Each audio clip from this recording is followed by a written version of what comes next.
Good evening. Good evening, shining stars. Told you I'd be right back.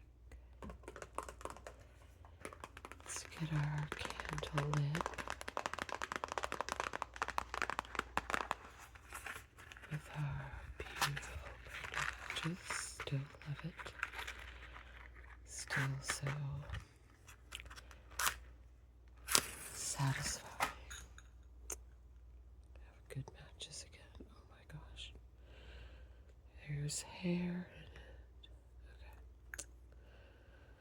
Got it.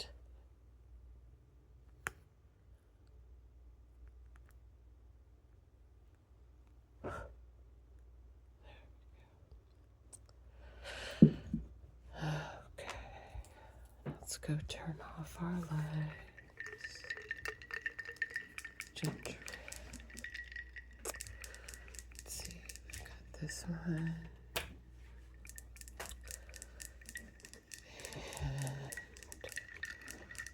And of course, our good old corner light over here.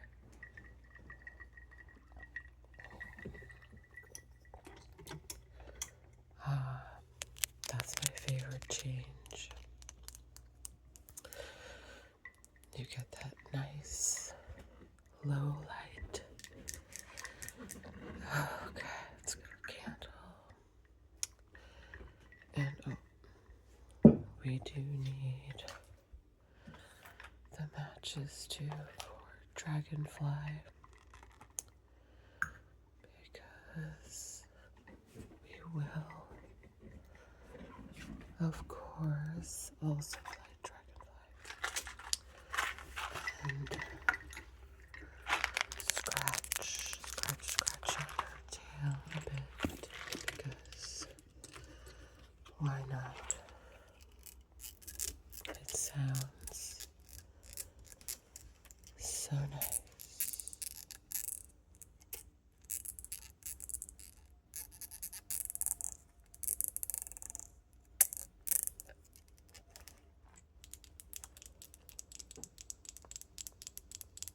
Votive taps.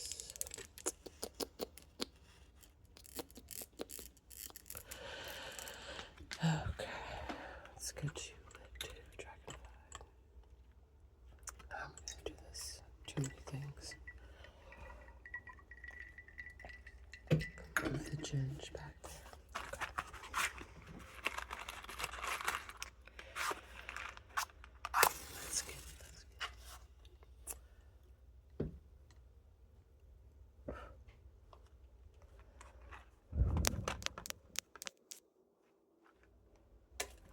And there we go. All ready to go, my darlings. Okay. Let's get cozy.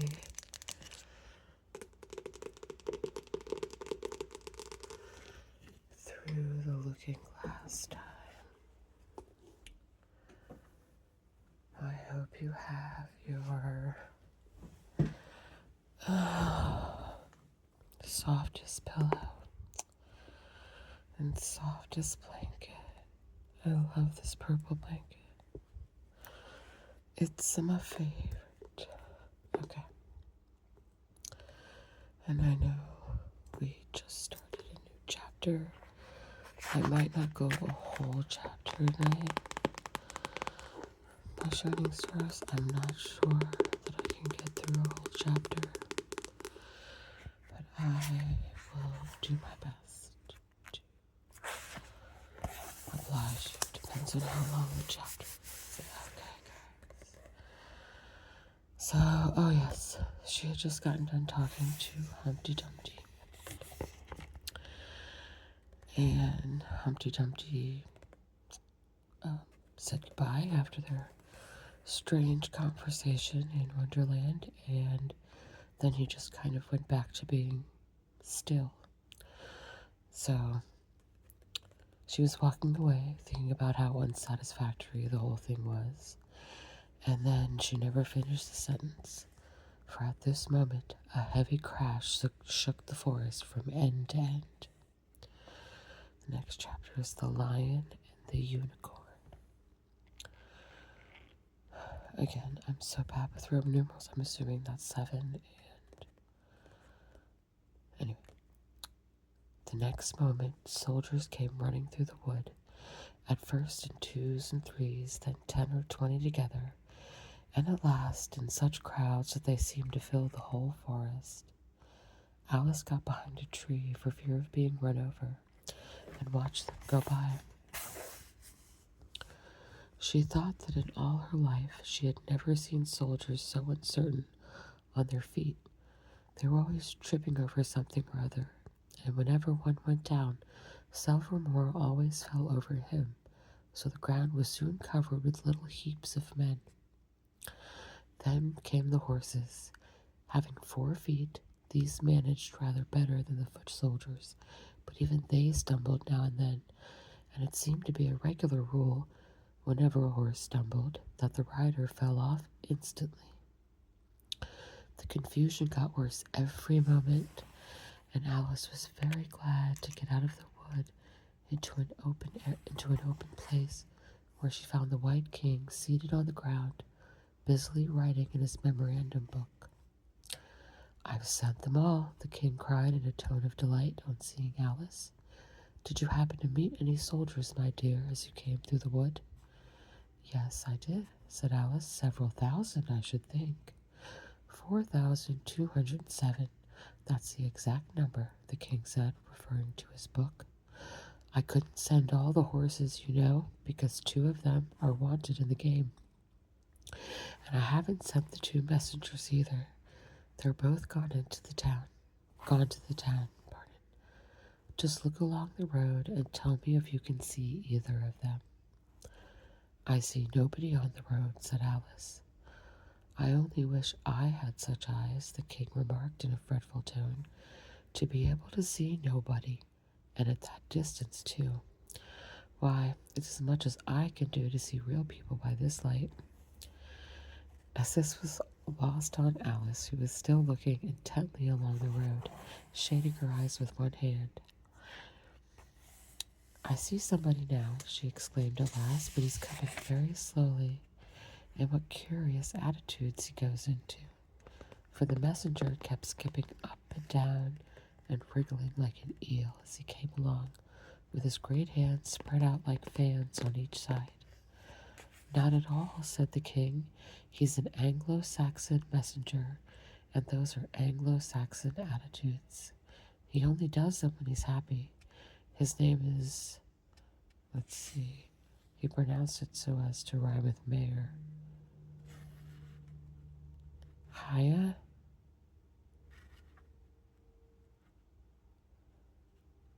Rhyme with mayor. Haya. Haya. I'm going with Haya. It looks like Haya, but the mayor. Haya. Let's go with that. Hopefully they don't use it a lot. "I love my love with an H," Alice couldn't help beginning, "because he is happy. I hate him with an H because he is hideous. I fed him with ham sandwiches and hay. His name is Haya, and he lives on the hill," the king remarked simply, without the least idea that he was joining in the game, while Alice was still hesitating for the name of a town beginning with H. "The other messengers called Hatta. I must have 2, you know, to come and go. 1 to come, 1 to go." Did I skip a page? I did not skip a page. So sorry. Apologies. See, I don't know if I can make it through a whole chapter. I'm so tired today. Okay. So sorry. "Yes, he lives on the hill," the king remarked simply, without the least idea that he was joining in the game, while Alice was still hesitating for the name of a town beginning with H. "The other messengers called Hatta. I must have 2, you know, to come and go. 1 to come and 1 to go." "I beg your pardon," said Alice. "It isn't respectable to beg," said the king. "I only meant that I didn't understand," said Alice. Why 1 to come and 1 to go?" Don't I tell you, the king repeated impatiently. I must have two to fetch and carry, one to fetch and one to carry. At this moment the messenger arrived. He was far too much out of breath to say a word, and could only wave his hands about and make the most fearful faces at the poor king. This young lady loves you with an H, the king said, introducing Alice, in the hope of turning off the messenger's attention from himself. But it was no use. The Anglo-Saxon attitudes only got more extraordinary every moment, while the great eyes rolled wildly from side to side. You alarm me, said the king. I feel faint. Give me a ham sandwich. On which the messenger, to Alice's great amusement, opened a bag that hung around his neck, and handed the sandwich to the king, who devoured it greedily. Another sandwich, said the king. There's nothing but hay left now, the messenger said, peeping into the bag. Hay, then, the king murmured in a faint whisper. Alice was glad to see that it revived him a good deal. There's nothing like eating hay when you're faint, he remarked to her as he munched away. I should think throwing cold water over you would be better, Alex suggested, or some sal volatile. Volatile. Wow, I'm having trouble tonight. Sal volatile. Okay. I didn't say there was nothing better, the king replied. I said there was nothing like it, which Alice did not venture to deny. Who did you pass on the road? The king went on, holding out his hand to the messenger for some hay. Nobody, said the messenger. Quite right, said the king. This young lady saw him too, so of course nobody walks slower than you do. I do my best, the messenger said in a sullen tone. I'm sure nobody walks faster than I do. He can't do that, said the king, or else he'd have been here first. However, now you've got your breath, you may tell us what's happened in the town. Here we've got the messenger handing out ham sandwiches and hay, Alice.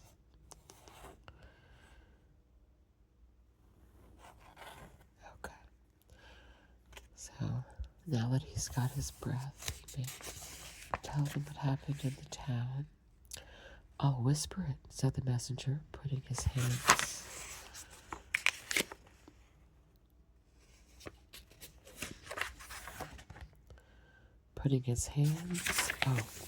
hands to his mouth in the shape of a trumpet, and stooping so as to get close to the king's ear.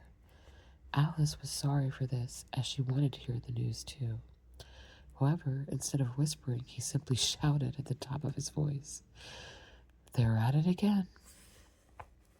Do you call that a whisper? Cried the poor king, jumping up and shaking himself. If you do such a thing again, I'll have you buttered. It went through and through my head like an earthquake. It would have to be a very tiny earthquake, thought Alice. Who are at it again? She ventured to ask. Why, the lion and the unicorn, of course, said the king. Fighting for the crown? Yes, to be sure, said the king. And the best of the joke is that it's my crown all the while. Let's run and see them. And they trotted off, Alice repeating to herself as she ran the words of the old song. The lion and the unicorn were fighting for the crown. The lion beat the unicorn all round the town. Some gave them white bread, some gave them brown, some gave them plum cake, and drummed them out of town. Does the one that wins get the crown? She asked, as well as she could, for the run was putting her quite out of breath. Dear me, no, said the king. What an idea. Would you be good enough, Alice panted out, after running a little further, to stop a minute just to get one's breath again? I'm good enough, the king said, only I'm not strong enough. You see, a minute goes by so fearfully quick. You might as well try to stop a bandersnatch. Alice had no more breath for talking, so they trotted on in silence till they came to a sight of a great crowd, in the middle of which the lion and unicorn were fighting. They were in such a cloud of dust that at first Alice could not make out which was which, but she soon managed to distinguish the unicorn by his horn. They placed themselves close to where Hatta, the other messenger, was standing, and watched the fight with a cup of tea in one hand and a piece of bread and butter in the other. He's only just out of prison, and he hasn't finished his tea when he was sent in. Hey, whispered Alice, and they only gave him oyster shells in there, so you see he's very hungry and thirsty. How are you, dear child? He went on, putting his arm affectionately around Hatta's neck. Hatta looked round and noticed, and went on with his bread and butter. Oh, Hatta looked round and nodded, and went on with his bread and butter. Were you happy in prison, dear child? Said Hea. Hatta looked round once more, and this time a tear or two trickled down his cheek, but not a word he would say. Speak, can't you? Hea cried impatiently, but Hatta only munched away and drank some more tea. Speak, won't you? Cried the king. How are they getting on with the fight? Hatta made a desperate effort and swallowed a large piece of bread and butter. They're getting on very well.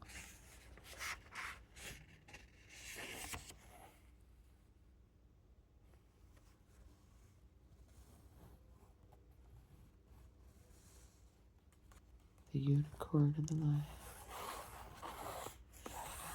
Sorry, I like to take a minute to let you guys look at the pictures. I love the pictures.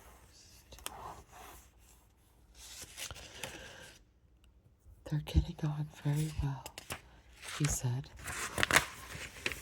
in a choking voice. Each of them has been down about 87 times.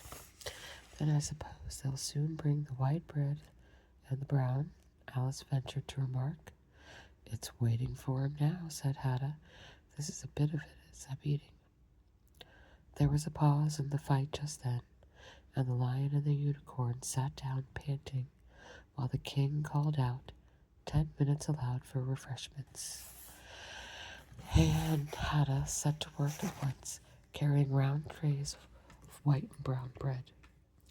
Alice took a piece to taste, but it was very dry. I don't think they'll fight any more today, the king said to Hatta. Go and order the drums to begin. And Hatta went bounding away like a grasshopper. For a minute or two, Alice stood silent, watching him. Suddenly, she brightened up. Look, look, she cried, pointing eagerly. There's the white queen running across the country. She came flying out of the wood over yonder. How fast those queens can run.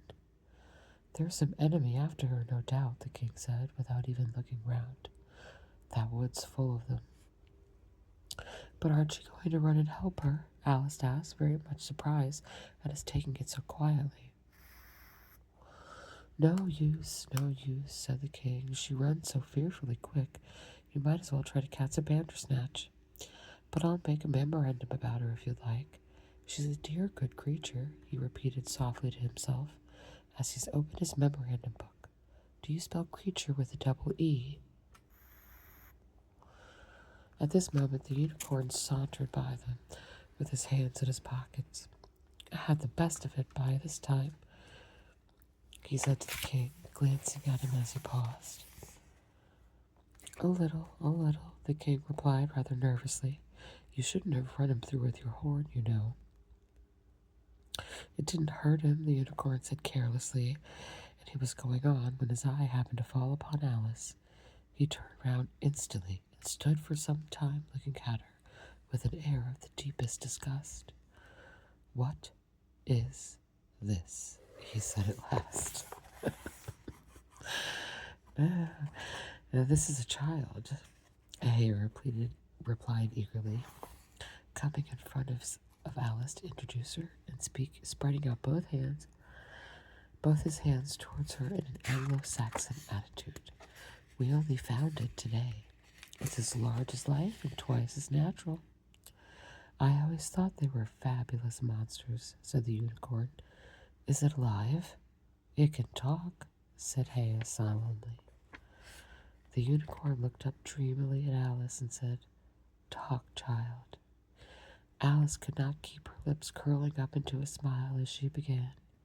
Do you know, I always thought unicorns were fabulous monsters too. I never saw one alive before. Well, now that we have seen each other, said the unicorn, if you'll believe in me, I'll believe in you. Is it a bargain? Yes, if you like, said Alice. Come fetch out the plum cake, old man, the unicorn went, turning from her to the king. None of your brown bread for me. Certainly, certainly, the king muttered, and beckoned to Hea. Open up the bag, he whispered. Quick, not that one, that's full of hay.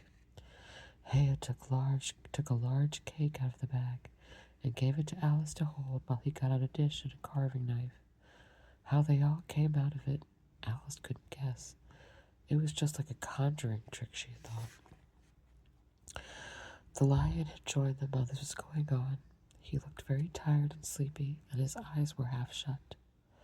What's this? He said, blinking lazily at Alice, and speaking in a deep, hollow tone that sounded like the tolling of a great bell.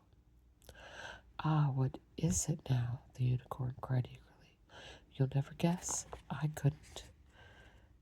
The lion looked at Alice wearily. Are you animal, or vegetable, or mineral? He said, yawning at every other word. Pardon me. Oh my God, I hope that wasn't too loud. Pardon me. Just saying yawn made me yawn. It's a fabulous monster, the unicorn cried out before Alice could reply. Then hand round the plum cake, monster, the lion said, lying down and putting his chin on his paws. And sit down, both of you, to the king and the unicorn.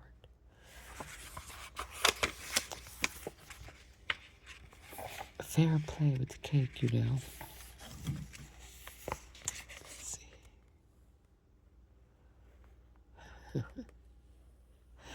Fair play with the cake, you know.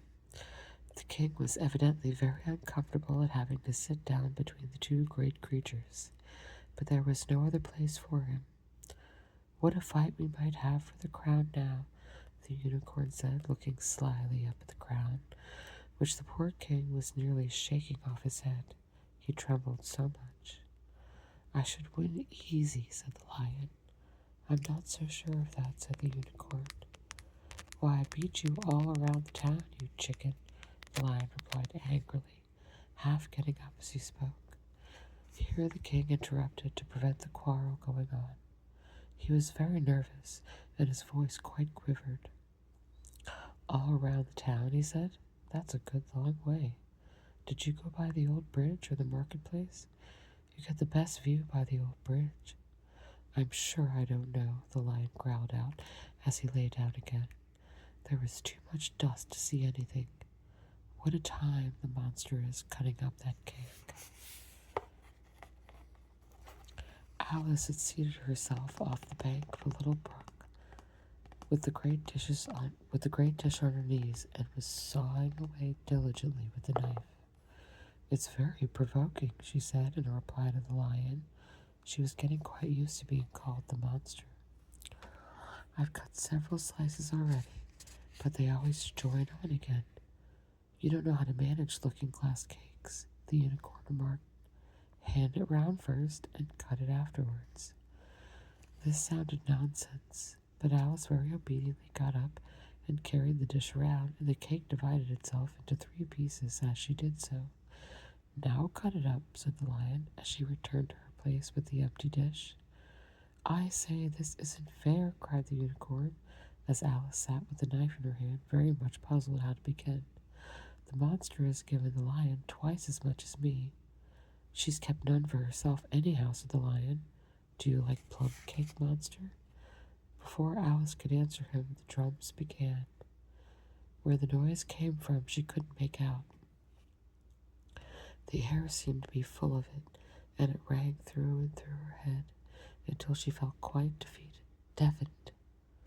She started to her feet and sprang across the little brook in her terror, and she had just time to see the lion and the unicorn rise to their feet with angry looks at being interrupted in their feast, before she dropped to her knees and put her hands over her ears, vainly trying to shut out the dreadful uproar. If that doesn't drum them out of town, she thought to herself, nothing ever will. And we'll continue tomorrow with It's My Own Invention. Thank you for sticking with me through that. If you did, I struggled through that, so. And I hope you don't mind sometimes if I stumble over the pronunciation of a word. It's always very embarrassing for me when I do that.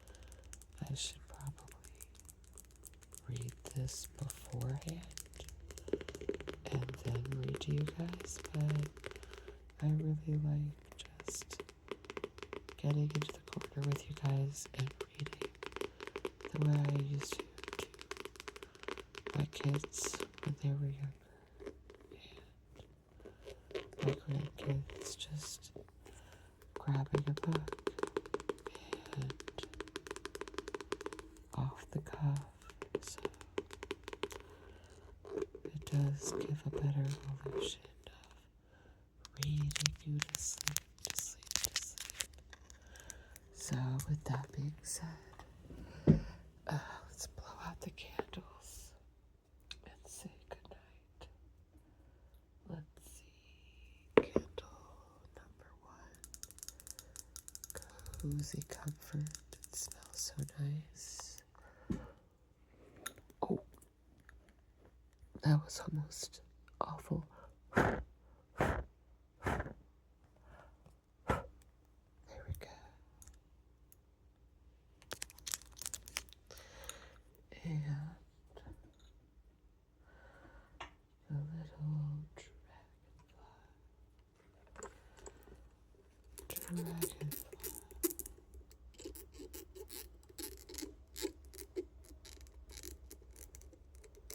Fabulous little tail beads. Now that I look at this, I really do think my sister made this.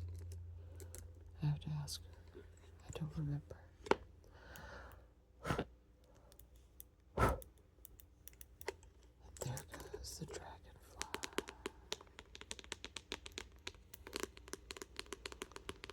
Alright guys, I will see you tomorrow night. I pray that you have a solid sleep and sweet dreams and a wonderful, wonderful Tuesday. I will see you tomorrow. Good night.